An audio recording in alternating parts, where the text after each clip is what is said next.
أنت الآن تجلس في قاعة محاضرات بجامعة عريقة، حولك طلاب يجلسون في صمت يملأه الانبهار، وعلى المسرح يقف البروفيسور هاينغش غوسمان، لا تبحث، الاسم مستعار، يلقي محاضرته عن تاريخ الأكاديمية، ويبدأ بالصوت الرخيم المعتاد: حسنا، كل شيء بدأ مع الإغريق، أولئك العباقرة العظماء أسياد التاريخ والفكر الحر. ثم تظهر شريحة عرض عليها صور سقراط وأفلاطون ينظران إلينا من الماضي بملامح جادة وعيون مليئة بالحكم. هذا ما يريدنا البروفيسور أن نصدقه. ألا تشعر بشيء غريب في إصرارهم على أن المعرفة بدأت عندهم؟ يبدو الأمر وكأن الغرب يملك براءة اختراع المعرفة، وكل ما عداه مجرد تقليد. هذه المركزية الأوروبية المبطنة ترسخ فكرة أن كل ما هو عظيم يأتي من هناك، وكل ما نملكه هنا في العالم النامي ليس سوى محاولات بائسة للحاق بركب الحضارة. وهكذا مع تركيز الأكاديمية على الإغريق كمصدر أوحد للمعرفة، تظهر صورة غير متكافئة، حيث يبقى الغرب في موقع الصدارة حاملا شعلة الحضارة، بينما نحن نتقلب في ظلمات التخلف بانتظار النور الذي يجودون به علينا. انتقل معي الآن إلى ما يسمى بعصر النهضة الأوروبية، حيث كان العالم يشهد تطورا ثقافيا وعلميا غير مسبوق. وهذا التطور لم يكن في العلوم والفنون فقط، بل أيضا في فنون السيطرة. في هذا العصر ظهرت الجامعات الأوروبية الكبرى، وبدأت الأكاديمية بخلط الوصفة السحرية للهيمنة. كان الهدف أبعد من مجرد نشر المعرفة، كان الهدف تحويل الأكاديمية إلى أداة بيد القوى الكبرى تبرر بها حملات الاستعمار بدعوى تنوير الشعوب المتخلفة. بمعنى آخر، الأكاديمية هنا لم تعد تسعى فقط للعلم، بل بدأت تجهز نفسها لتكون طابورا خامسا وأداة للاستعمار. لنتوقف لحظة ونتخيل صورة أخرى: البروفيسور غوسمان على خشبة المسرح مستعينا بصور وبيانات عن التفوق العرقي وكأنها حقائق علمية لا جدال فيها، يبتسم بحماس ويقول: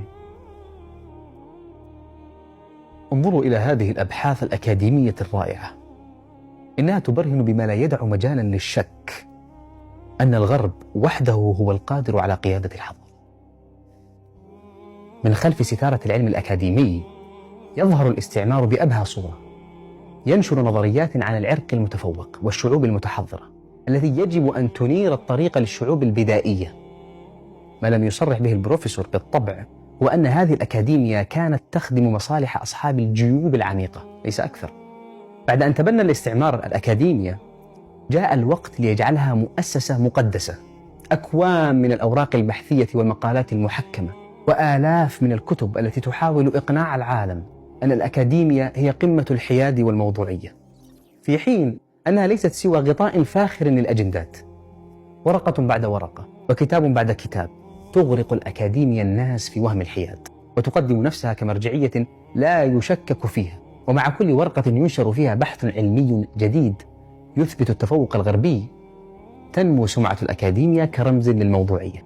وهذه هي السمعة التي صدقناها في العالم العربي، حيث ينكب ملايين الطلاب العرب والمسلمين على دراسة أفكار أكاديمية جاهزة وكأنها الألواح المنزلة، فيما أن السياسات والمناهج التي يتم تدريسها قد صممت لتهيئة المجتمعات لتبني سياسات الهيمنة الغربية في شتى المجالات، وتظهرها كحلول موضوعية علمية، في حين أن هذه السياسات تقحمنا في عجلة تبعية المصالح الغربية.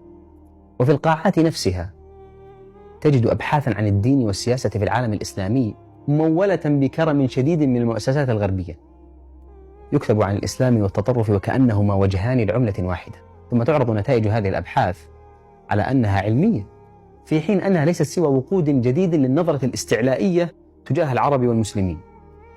يتم تصوير العالم الإسلامي كما لو كان عالما آخر غارقا في الفوضى وعاجزا عن التكيف مع قيم القرن 21.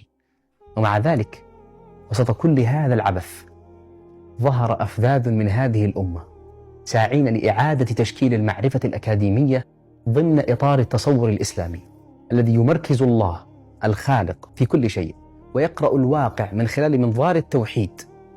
كان في طليعتهم إسماعيل الفاروقي الذي كرس حياته لتحرير العقول من هيمنة الغرب وتوجيهها لعبادة رب العالمين، ودفع حياته ثمنا لهذا النضال، إذ وجد هو وزوجته مقتولين طعنا في منزلهما بعد أن بذل أنفسهما في سبيل مشروع يعيد للأمة هويتها المستقلة ومعرفتها المتأصلة.